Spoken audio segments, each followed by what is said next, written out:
Mutya ng Camarines Sur. Right here, she got the finest body I fear. Shake up the booty, she within I ear. She tell you run the fingers to my ear. All the blind man could have see quite clear. The way don't you wind it, give me nightmare. Find her treat that and touch her right here. Walk up on the clothes she appear. It's rising. Jana Aloysa Galan Lunusga. 22, Mutya ng Albay.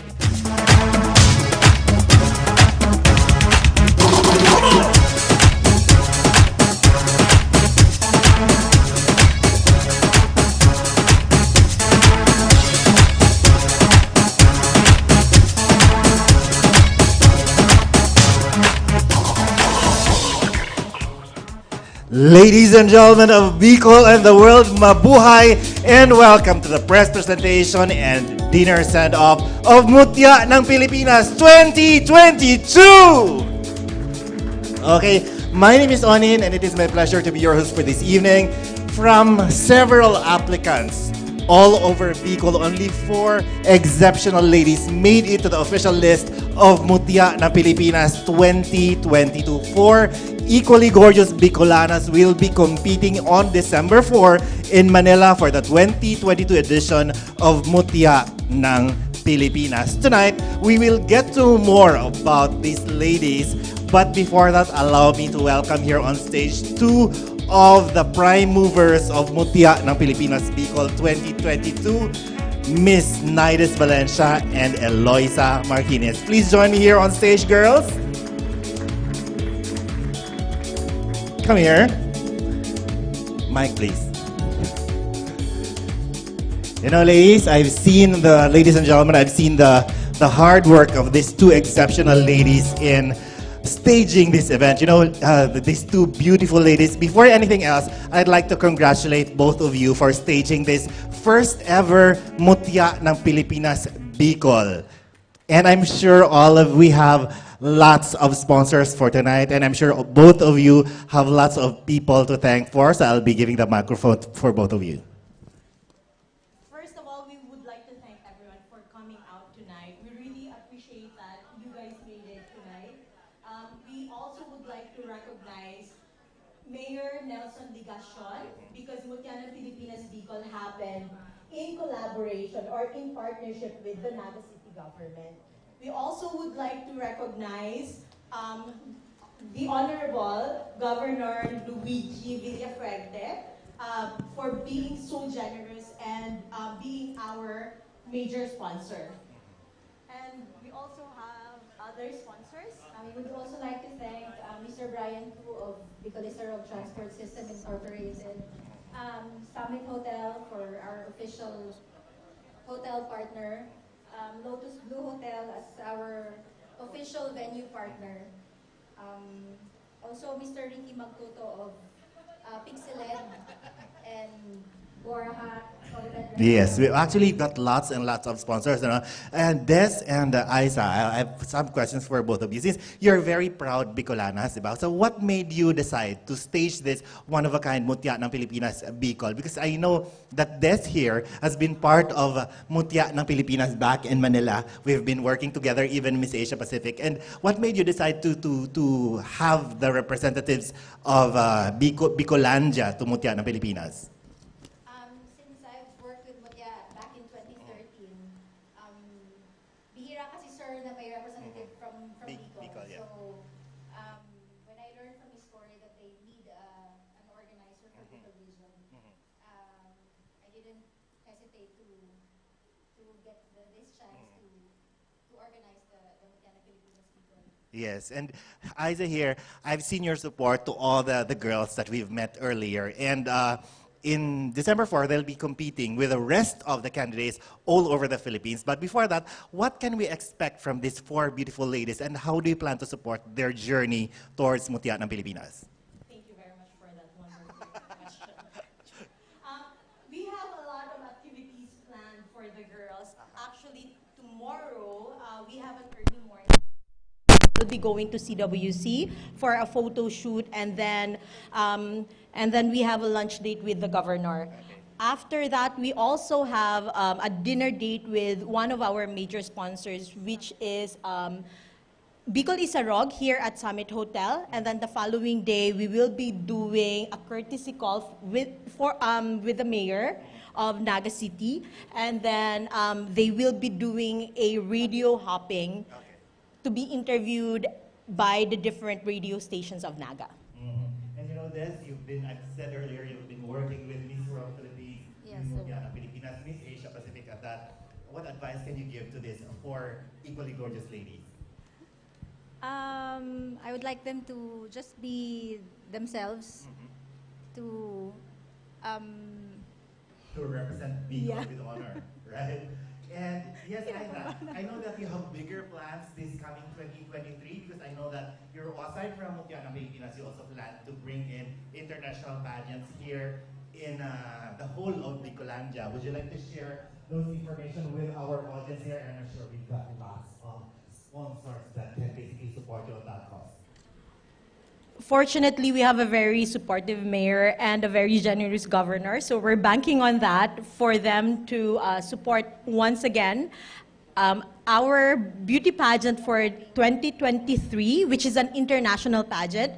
We've already done our due diligence because we wanted to make sure that whatever pageant we're going to bring to Bicol will be a high-quality pageant and a good one. So we're very excited. As of right now, we're not yet allowed to announce the name of the pageant because we haven't signed with them yet. It's not yet official, but we are very, very excited.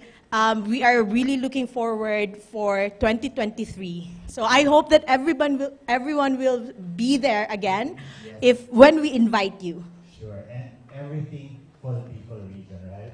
Absolutely. Ladies and gentlemen, thank you for round of applause, please, for these two beautiful ladies. Right,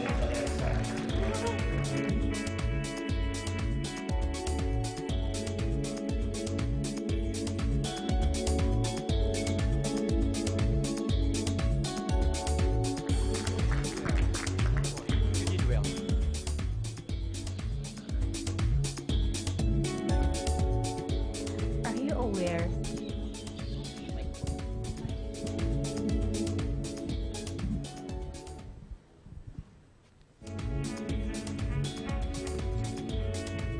Thank you, Mr. Postmaster.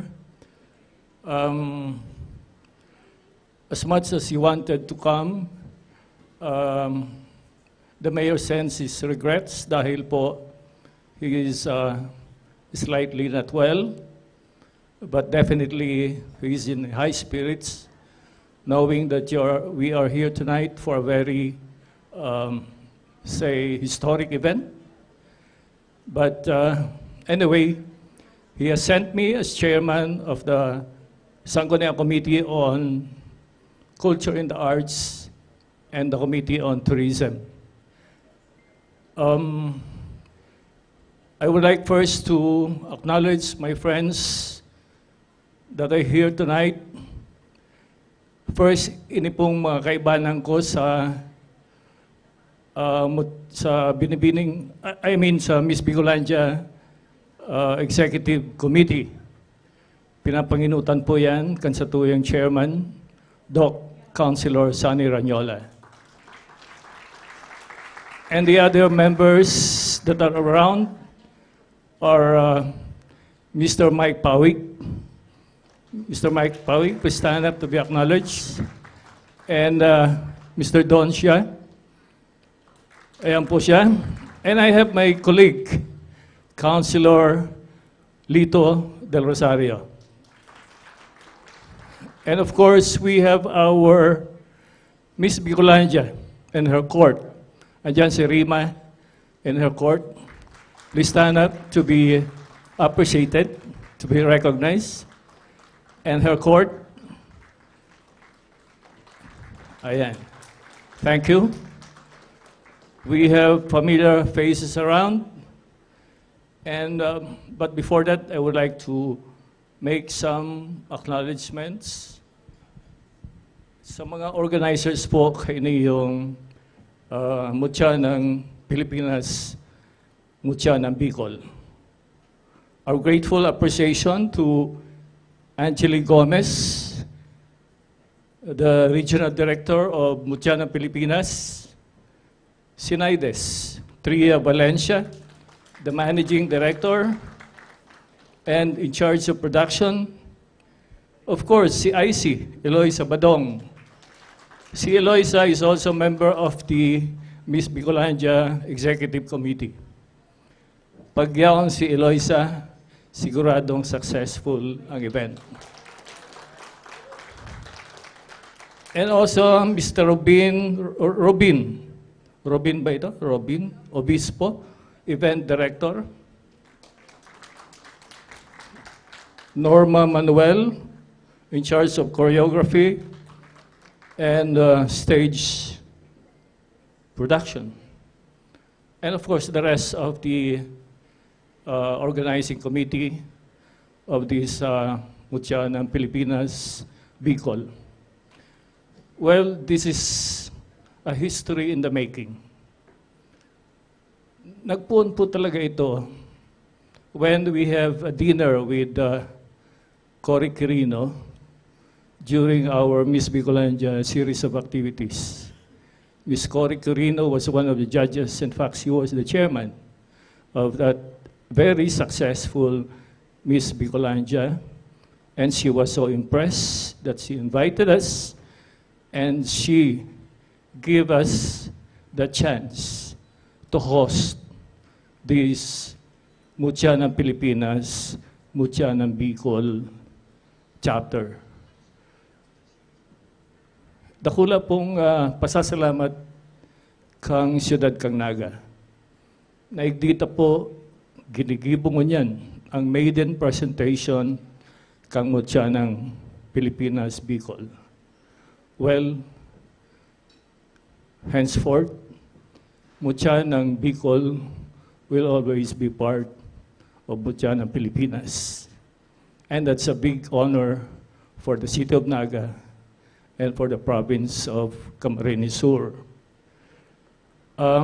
Let's pray po na in the next years, we shall have more candidates. Nahilig man po nindo na sige sa ng pagayon ng satuyang mga kandidata. Dahil po siguro ang chairman kang Miss Bicolandia, saro managwapong councilor, Doc Sunny Ranyola. Again, our mayor is so grateful and he wishes this event to be a successful one, and we hope that our candidates will make it to the top when the Mutya ng Pilipinas is finally held in Manila for this year. Thank you very much po. Salamat. Thank you very much. Joe Ladies and gentlemen, I'm sure all of you are very much excited to see once again our four gorgeous Mutya ng Pilipinas candidates. But before that, allow me to acknowledge some very important persons. We have Honorable Councilor Doc Sunny Ranyola, Honorable Councilor Joe Perez, and Councilor Lito Del Rosario. At the same time, we'd also like to say thank you to our ladies for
puno ng pag-asa sa karamihan.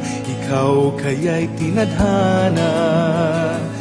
Bawat galaw, kaway ng iyong kamay.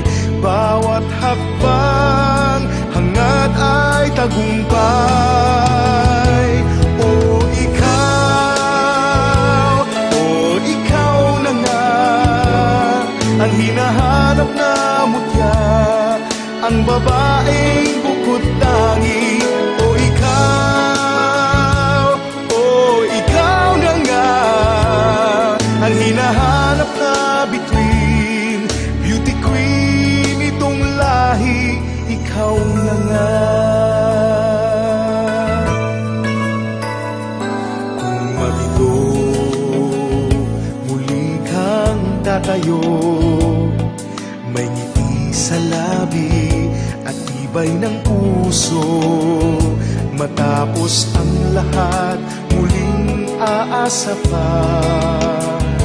Tamis ng tagumpay ay makakamit na.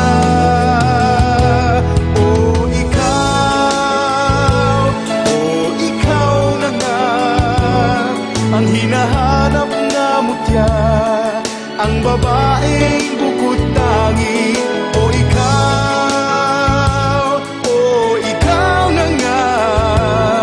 Ang hinahanap na between. Beauty queen itong lahi, ikaw na nga. Hindi ka mawawala sa paningin, hanggang sa maabot ang pangarap na between. Bawat tagpot, makulay na eksena ay katuparan pagiging reyna.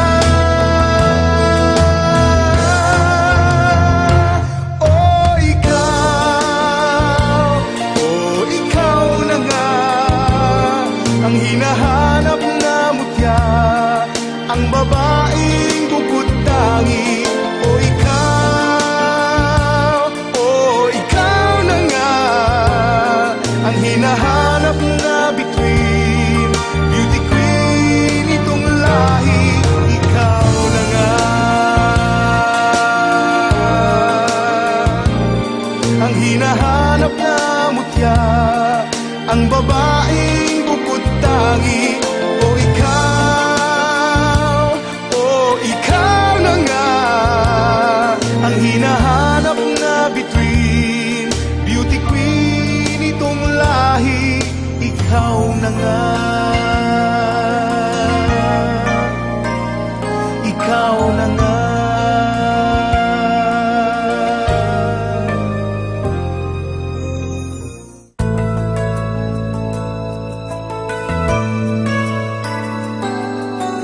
Narito ka, puno ng pag-asa. Sa karamihan, ikaw kaya'y tinadhana. Bawat galaw, kaway ng iyong kamay.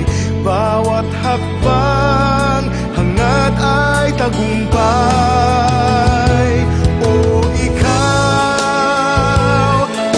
Ikaw na nga, ang hinahanap na mutya, ang babaeng bukod tangi. Ikaw na nga, ang hinahanap na between. Beauty queen itong lahi, ikaw na nga.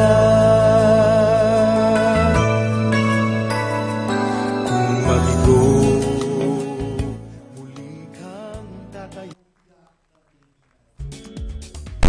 We are now ready to make that even more official by having the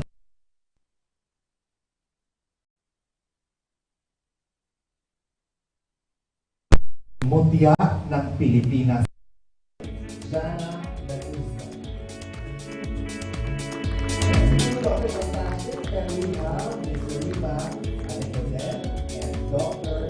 Mary Jane Poole.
Mutya ng Pilipinas Camarines Tour, Jeanette Reyes.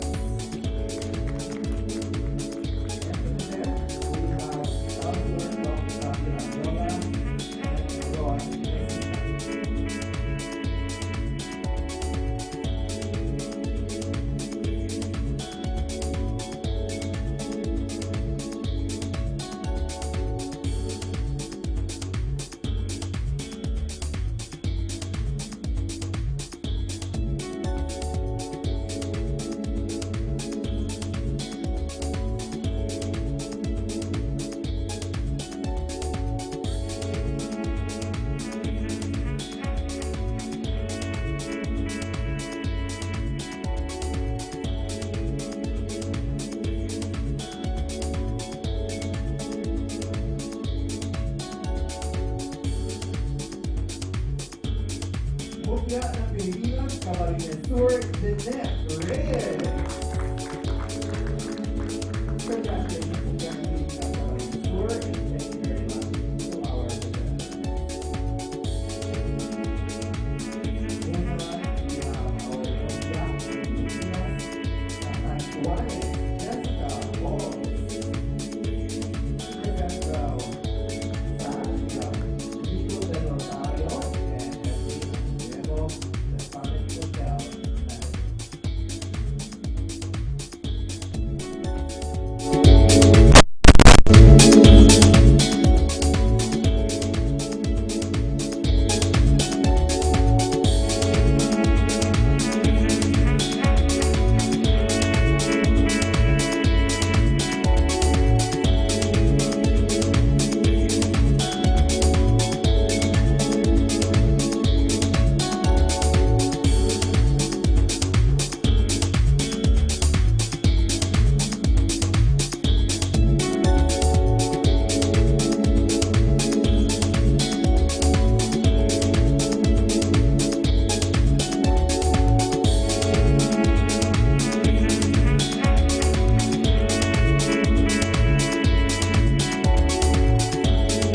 Congratulations to Mutya ng Pilipinas, Catanduanes. And finally, our Mutya ng Pilipinas, Sorsogon, Jaya Harabejo. And to present the sash, we have Consul Joe Perez and Mean Obanya, the hotel manager of Lotus Blue.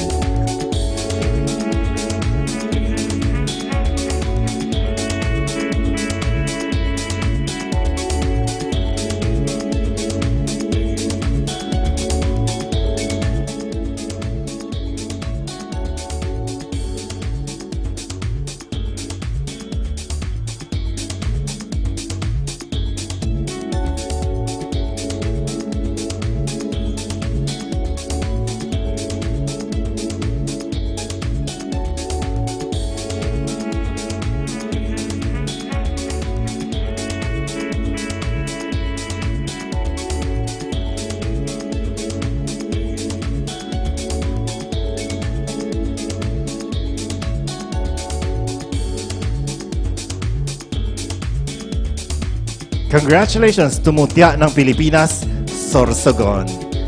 Ladies and gentlemen, presenting to you the official candidates of Mutya ng Pilipinas 2022.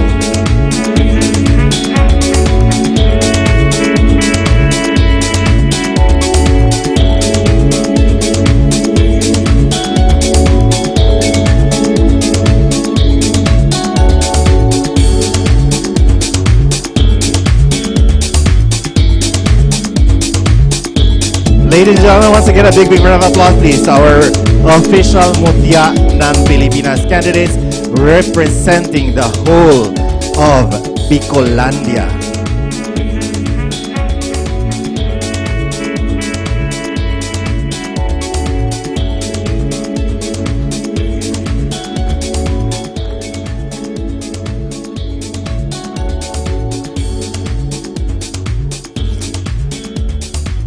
Okay, and to our pageant media friends, we are now ready to accept questions for our beautiful queens over this side. But yes, while we are waiting for our friends from the media. Can I have a microphone, please? Okay, I can give the first question. Let's make it this one more fun. So I have a question for Mutya ng Pilipinas, Camarines Sur. Miss Mutya Camarines Sur, if you will be the winner of Mutya ng Pilipinas, who will be your first runner-up? You don't have to answer that. Okay. You know, I'm very happy that right now you will be representing Mutya ng Pilipinas, or you will be representing Camarines Sur. Just like my question to you earlier, what's your game plan once you arrive in Manila? One of the reasons why I really joined Mutya ng Pilipinas is to gain more experience, because it's my first time to join a national pageant, and I think this is going to be one of the most memorable experiences that I would ever have. And my game plan would be, I will really take it seriously, the trainings, the Q&A, the walking trainings, and I'm just really blessed to be part of Mutya ng Pilipinas Batch 2022. Spoken like a true beauty queen. And here, I have been talking to Mutya ng Pilipinas Albay right here on stage, and I was asking you earlier, did you expect to be part of this Magic Four? And you were saying that not at all, because you think that you're not the conventional type of a beauty queen. Can you expound on that?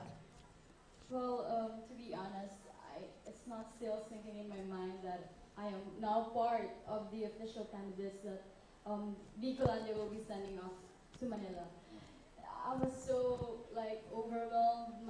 The feelings are, rushing through my system, because I just can't believe I never have imagined myself standing right in front of this crowd and being international pageant. I'm just a simple girl with simple dreams, and I never thought that this would be a dream come true, an opportunity that opened. I'm just so overwhelmed. I cannot find the right words. I have to say right now. Thank you very much, Mutya ng Pilipinas Albay and Mutya ng Pilipinas Catanduanes. How would you further enhance the tourism industry on the whole of Bicolania, since you'll be Representing the province of Catanduanes. To represent one of the most beautiful provinces in Bicol region is definitely a privilege for me. To be honest, I am not from Catanduanes. I was just given the role to represent Catanduanes, and I will do my very best. I will research, I will even go to Catanduanes to really see what the island has for us and for the Bicol region, and to further the tourism, or to further promote the tourism or the entire Bicol region, is definitely to represent the province with whole heart, and to show them that I was brought in this province, and this is what a Bicolana has. Okay, thank you very much. Mutya ng Pilipinas Catanduanes. Moving on, we have Mutya ng Pilipinas Sorsogon. Mutya ng Pilipinas Sorsogon, Mutya ng Pilipinas is an advocacy-driven pageant, and it basically promotes tourism not only on specific areas, but the rest of the Philippines. In your case, how do you have your personal advocacy that you can link into the existing advocacy of Mutya ng Pilipinas? Well, as a business counselor, one of our jobs and responsibility is to train and sustain local MSMEs, or micro, small, medium enterprises that manufacture local products and manage local tourist spots. So I'm planning to have a program or training for them that focuses on capability enhancement training or strengthening, to be able to promote, innovate, sell local products, as well as promote local tourist spots, not only to our fellow countrymen, but also tourists around the globe. Thank you. Okay, we're now ready to accept questions from our friends from the media. Do you have your questions with you? I can assist you. While waiting for you, I think we have one very good-looking gentleman here. What's your question, sir? Ron Hesita.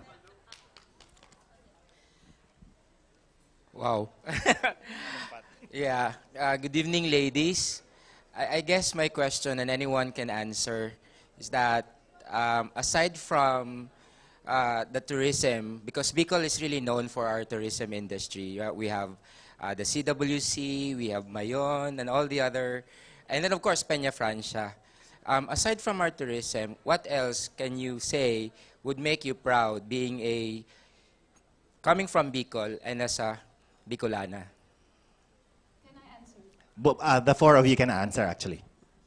So as a Bicolana for 25 years, I observed that my province, as well the whole Bicolandia, that it is a well-developing place, not only on structures and business establishments, but also the people living here. Lots of beautiful faces, exemplary talents and skills, and undeniably hospitality and kindness. So if I were the tourist, I'll definitely go here and stay for a while to explore and experience the wonders of Bicolandia. Thank you.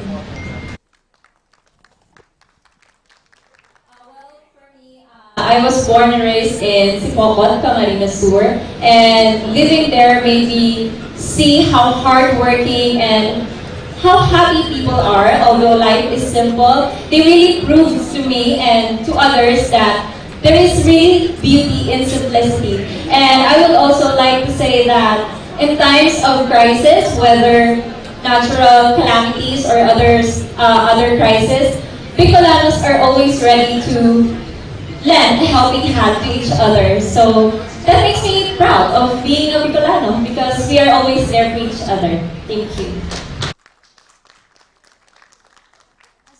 From having the beautiful places that we have here in Bicol, one thing that I'm very proud of about being a Bicolana is that the people. Bicolanos are happy people. Despite of the challenges that we encounter, we can always find ways to uplift and help each other. And I think it's really the heart of Bicol. It's people. Thank you.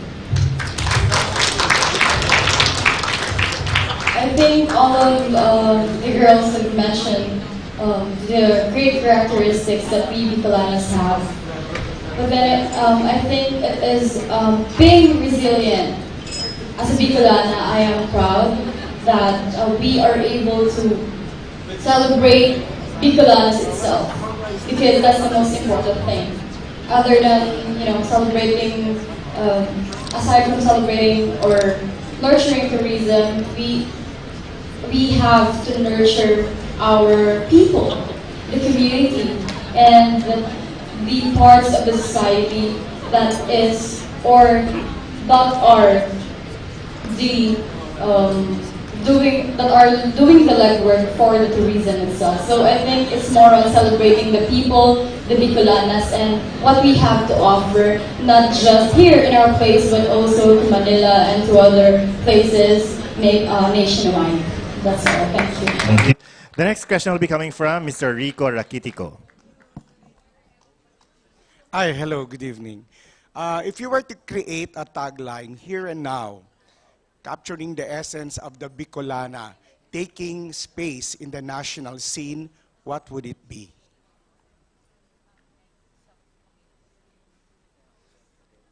I'd like to repeat that, okay?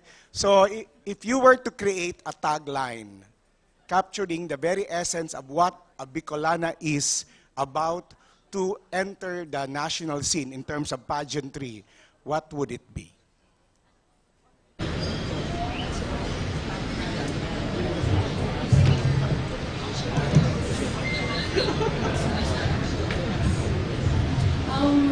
This came out of my mind. I think for me it's Bicolano Oragon Matigaya.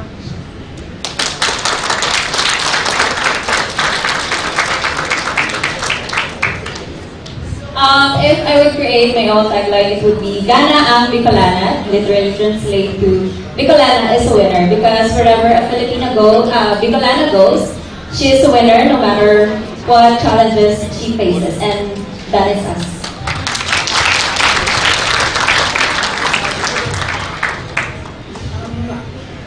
In Miss Bicolania, we have a team, Bicolana for the world.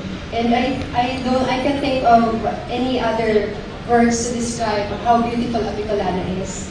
I think it's a very beautiful theme that we had in Miss Bicolanda because it signifies how beautiful a Bicolana is, that despite of the challenges that she encounters, she can always uplift and motivate other people. And that's what really makes her ready for the world.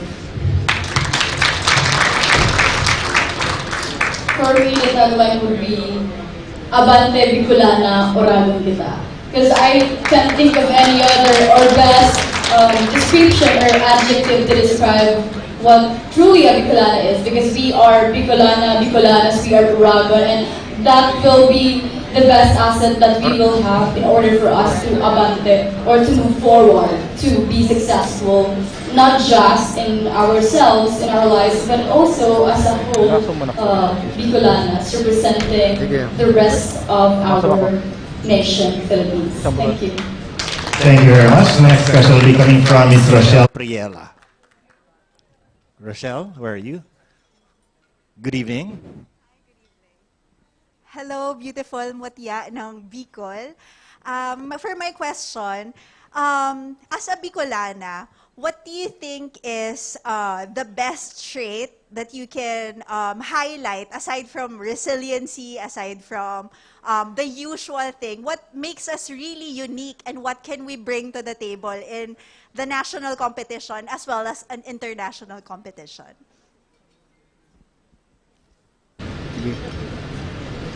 Well, for me, aside from those aforementioned attributes, I think what would make us outstand or, shine more is that us Bicolanas never ever feeling the feeling of giving up. You know what I mean? We are always aiming to go further, even though we are tired, even though we are weary, even though there are bigger obstacles and challenges, we never seem to give up on everything. We always try our best, we always give it a shot, even though we do not know what could happen, even though we are uncertain with the things that are on our way. We are always saying, yes, kaya natin to. And Bicolanas are that. Magaling tayo. And we never give up on whatever we do. That's all. For me, being family-oriented, the respect and love that we have for our parents. Me personally, I always tend to consider my parents' suggestions and opinions about my decisions in life because I always believe that if I always follow my parents, I will never go wrong in life. In beauty pageants, Bicolanas are always being looked forward to. Who is going to represent Bicol, who is coming from Bicol. And with that, it gives us a feeling of, wow, they're looking forward to seeing us. What's in a Bicolana? I think for me, it's being a whole package. We have beauty, we have brains, we have everything that a beauty pageant candidate has. Our advocacies really matter, and our voice are being listened to. I think Bicolanas are really for the world, like what she said earlier. And that's what we have. And being a Bicolana, to be honest, is a privilege for me because, like what I said, wherever we go in national beauty pageants, people look forward to us. So that's really something that makes us that should make us proud as Bicolanas and Bicolana Beauty Pageant joiners. For me, I believe that every woman is strong, but Bicolanas are much stronger. Why? Because we Bicolanas are not strong only physically, but also verbally and mentally. We are strong to fight for what is right, and we are brave to voice out the truth, and we inspire and lift others to embrace their imperfections. Thank you. Thank you, ladies. The next question will be coming from the reigning Miss Bicolandia 2022. Hi ladies, first of all, I would like to congratulate you all. So my question is, what's the best thing about representing Bicol on the national stage?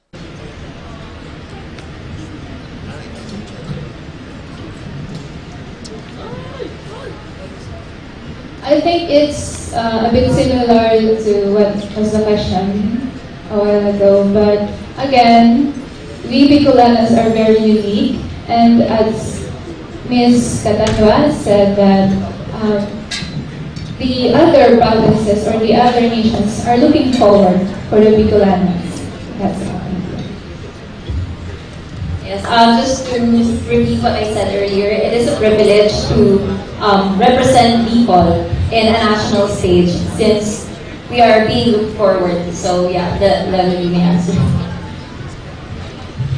It's a privilege and honor to represent Bicol, especially that Bicolandia Miss Bicolandia is one of the biggest pageants in the country, or a regional pageant in the country. So every time ko may sa national pageant, pag may nagtatanong, saan province ka o taga-san ka, taga-Bicol, their initial reaction was, taga Bicol ka, di ba parang yan yung counterpart ng Cebu when it comes to pageant. So, we instill this mindset to these people na pag taga Bicol ka, parang whole package ka. Like what she said earlier, maganda ka, matalino ka, and proud ka kung saan ka galing.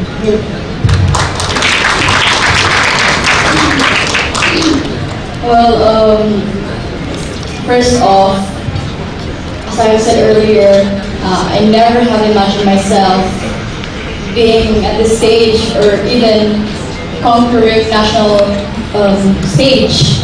And as a Bicolana, I am proud because being here means being able to represent the minority, the women, and the Bicolanos. And I am just elated because it's an honor and privilege, and being a Bicolana is something that not everyone gets to experience, right? It's an honor, I think. That's all. Thank you very much. The next question will be coming from Dr. Mary Jane. You know, Doc, we've got a bunch of not only beautiful but very, very smart candidates. Don't you agree? I agree. Okay, your question, please. We all know that beauty pageants are an extreme sport. And the Philippines is also a beauty pageant superpower, right? A superpower indeed. The rest of the world look up to the Philippines as a beauty contest superpower. They expect us always to be in the top 5 at least. And Bicolanas in the Philippines are also singled out as one of the contenders for the top positions. Now, since this is an extreme sport, what kind of training do you think you need more from the organizers that you need to undergo to be able to prepare you for the national pageant? Thank you, Doc. Aside from, she was saying, aside from money, what else do you need from the organizers? For me, I think I still have a long way to go in this pageant because, you know, I can't say right now that I'm in my best self, I'm in my best form, and I know that there are still room for improvement, and I think what I would be needing from the organizer is encouragement, support, and I think the moral support mostly, because as someone who's not really an expert or a pro in this field, I want to learn more, I want to gain experience, gain learnings, and so I wouldn't gain all of that with myself alone. So I would be needing help from all the people, starting from the executive committee, the organizers. as well as from my co-candidates and the people who supports me, of course. There is, still long way to go and many more trainings to come that I am expecting and looking forward to. Thank you. I believe that there is no such thing as 100% ready, that most of the time you have to take risks, you have to just dive into it and see what happens. And one of the things that I'm really looking forward in my journey in Mutya ng Pilipinas is the Q&A trainings, because I admit that I am still lacking in communicating my thoughts and expressing my feelings, especially in public, because I'm a really shy type kind of person. And I know that my journey here in Mutya ng Pilipinas will really be a big help that will contribute a lot for me to be able to discover and know myself even more.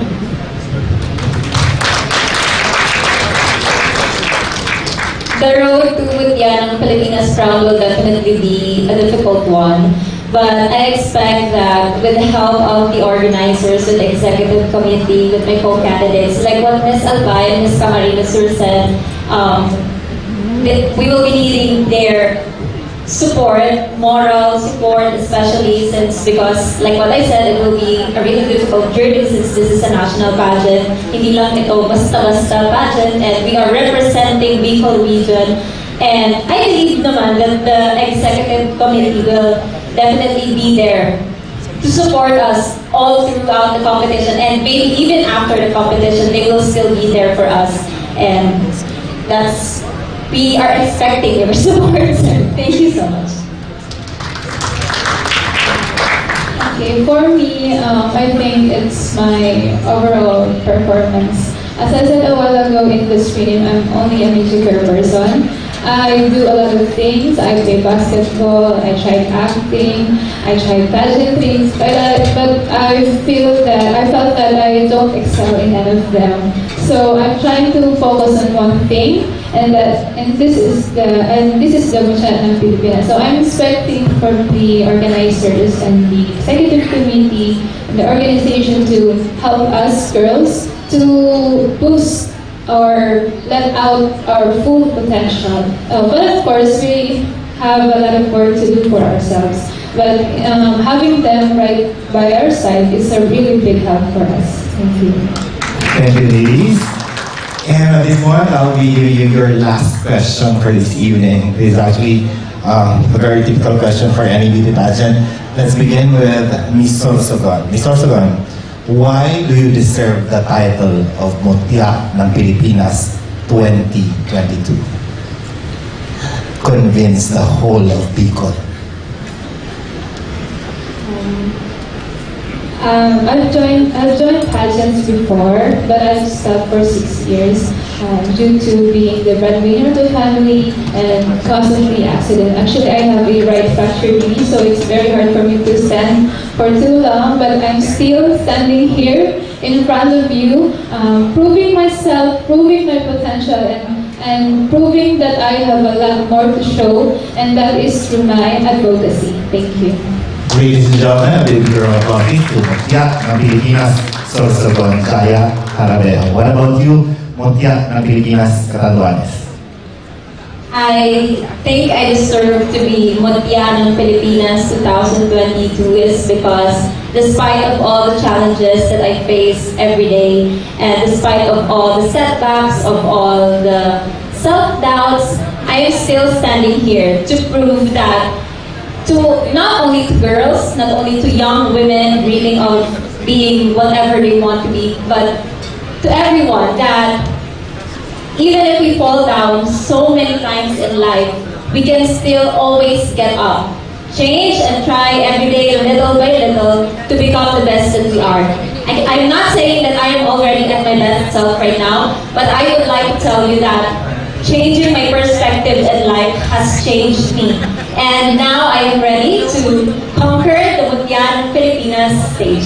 Thank you. Thank you very much. Mutya ng Pilipinas, Catanduanes. Let's move on to Mutya ng Pilipinas, Camarines Sur. I believe that we are all deserving to win. At the end of the day, it's just a matter of God's will for us. But to be fair for my part, I really do believe that I deserve to win because I am a woman of substance, I am a woman of purpose, and I am not only joining pageants because for the prestige and honor. I am joining pageants because I have a purpose. I want to prove something to myself, to my family, and I'm doing this for my one and only nephew. I want to make him proud in heaven. Thank you po. Thank you very much. Mutya ng Pilipinas, Camarines Sur. Mutya ng Pilipinas, Albae? I don't think, to be honest, I don't think I am in myself enough to say that I am deserving for the crown of the Mutya ng Pilipinas 2022. However, I think I deserve the crown because I am someone who is unapologetic about being myself. I am being myself, just going with everything without being sorry or without being sorry about who am I or what I look like, what my skin color is, and what my preference in life are. So I think I deserve the crown because I am someone who will be going against all odds just to be in the national pageant, in the national stage. So I think it would be my hard work and dedication that will make me deserving of the crown. If not for, because you know, I can say that I am not the conventional queen and I never imagined myself being here, but then again I am here, so I will seize this opportunity to shine and live my life happier without being, you know, sorry and all that. Thank you. Thank you very much. You know, ladies and gentlemen, any of the four of these beautiful ladies will be crowned Mutya ng Pilipinas 2022. Don't you agree with me? Thank you very much, ladies. Congratulations in advance and good luck on your journey for Mutya ng Pilipinas. At this point, this is actually the closing of our press presentation, but the program doesn't end there. A few moments from now, we'll be able to socialize with the rest of with our four gorgeous candidates representing the whole of Bicolanda. You can actually have your photos taken, beginning with, of course, our guests from table number 1. But before that, before I end, allow me to say thank you once again to our dear sponsors. We would like to say thank you very much to Vivian Velez Nunez of Luna Lush Beauty and Wellness Hub, BCVR Prime Enterprise, Charo Evangelista Roldan, John Paul Evangelista of Square Foot Graphics and Ads, GNN TV 48 Naga, Station Manager Jerome Avanzado, 103.1, Brigada News FM, 95.1 Home Radio Naga. Ladies and gentlemen, at this point, can I invite the members of the Executive Committee of Mutya ng Pilipinas Bicol for the photo op with our official candidates of Mutya ng Pilipinas 2022. Ms. Naides Valencia and Aiza, please join me here, together with Norman Manuel and Robin Obispo. To be followed by our dear sponsors. And after that, let's do it table by table. Parang ano, parang kasal. Ang hinahanap na bituin, beauty queen itong lahi, ikaw na lang. Hindi ka mawawala sa paningin, hanggang sa maabot ang pangarap na bituin. Bawat tagpot, makulay na eksena, ay katuparan na ng pagiging reyna. Thank you very much.